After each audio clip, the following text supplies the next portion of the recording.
Welcome everybody to the seasonal diet, eating what our ancestors ate when they ate it like we were evolved to do. Here's something cool I was thinking about this week that is going to help us decide what our ancestors ate. One way to discover that is to look specifically at where you're from, even to the smallest detail. And you can really narrow it down sometimes, which country, which region, which village your people call home. And then of course look at the animals and plants that are native to that area, and you can see right there what the diet of your ancestors would have been like. But what we're speaking about today is, of course, humans traded and imported their food from far away. This has happened for thousands of years. Some places more than other though, and that's very important. So let's say our ancestors came from Southern Europe. They would have had trade all over for thousands of years, bringing in food from Northern Europe, Africa, Middle East, even spices and other foods from as far as India. If you're from Southern Europe, your ancestors would have had a varied diet with plenty of access to these foreign foods.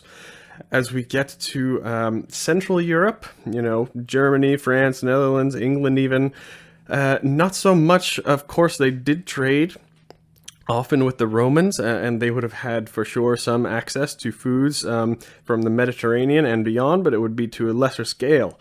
Let's go even further north, up into Scotland or Scandinavia or the Baltic countries. Yes, they had some trade bringing in foreign foods, but even a lesser scale than Central Europe.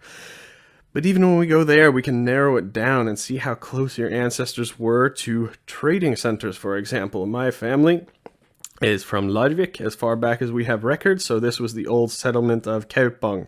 Kaupang was the oldest and largest trading settlement in Scandinavia for a certain time, so my ancestors would have had great access to imported food and goods. Compare that to one of my good friends who comes from a small mountain village in the north of Norway. He definitely would not have as good access to foreign foods as I was, so he would be eating more local foods.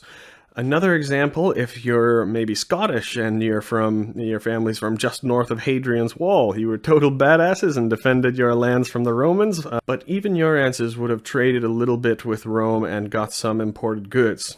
On the other hand, if you're Scottish and you're all the way in the north, your ancestors from Inverness or the Orkneys, not so much. So yeah, we can even look at ancestry on a small scale like this. How much access would your people have traded foods, which traded foods, and this can determine what we today could eat. But again, eat whatever you want. It's just a fun thing to think about to determine more accurately what your ancestors ate.